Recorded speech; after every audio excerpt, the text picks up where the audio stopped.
Hi YouTubers, it's Smoking SC77. Again, for the first video today, only video today like usual. This is part 3 in my series, my new series, on history of tobacco pipes.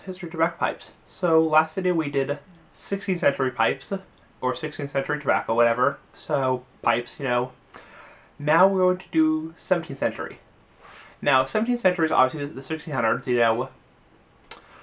In the 17th century, clay pipes got a lot more popular, mainly with the 30 Years' War. There's a 30 Years' War between France and Spain, because France and Spain were enemies, but eventually I think they settled by marrying Marie Therese of Spain to Louis XIV of or the future Louis XIV of France. So pipe smoking got very, very popular in the 16th century. 17th century, sorry, 17th century, sorry. Better clay pipes were made. You know, the 16th century you had your standard, little chalk pipe, very, very fragile, would fall apart. People would regularly get new ones. They would break. So, but better clay pipes were made. Better clay pipes were made. However, also in the 17th century, 1600s, snuff, meaning nasal snuff, got banned.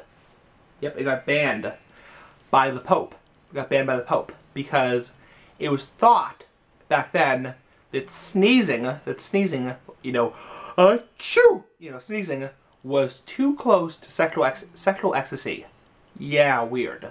I'm not sure how sneezing is close to sexual ecstasy, meaning, having, I'm not going to say that. So, so snuff got banned for about 100 years, and the Pope threatened to excommunicate people. Also, in the 17th century, many countries including China, Russia,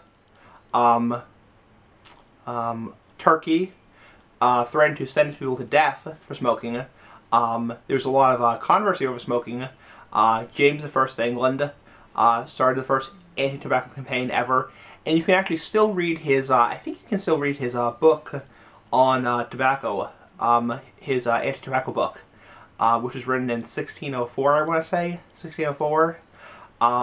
It's written in Old English. It's written in Old English, so it's a little hard to read, but if you're a Shakespeare buff, that kind of stuff, you probably will be able to read it. So, we took, classes in high school about that. Yeah, that kind of stuff. So, yeah, so there's a lot of controversy over smoking. Some people thought it was very relaxing, obviously, but some people thought it was evil, like James I of England, Pope Urban VIII, the Pope, and also Philip II of Spain thought it was evil.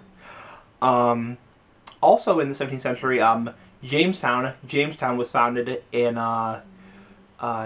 Virginia, in the United States, or the New World, as it was called then.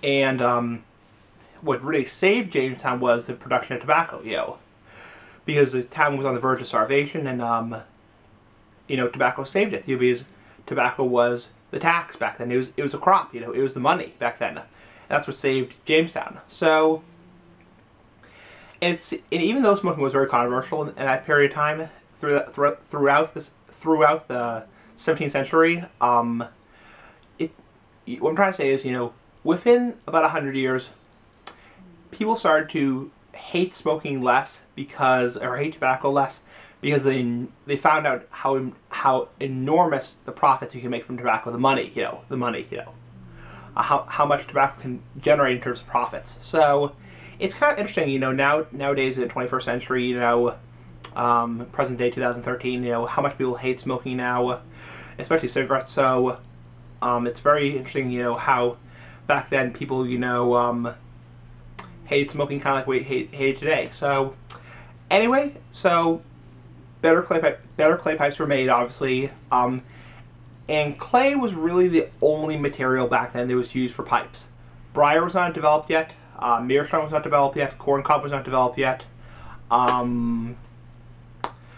Clay and sometimes iron were only used. So, anyway, that's about it. So, next video we'll be talking about 18th century pipes, and probably a lot about the American Revolutionary War. So with some little help from France. So anyway, that's about it. So peace, bye, see you later, and that's about it. Bye.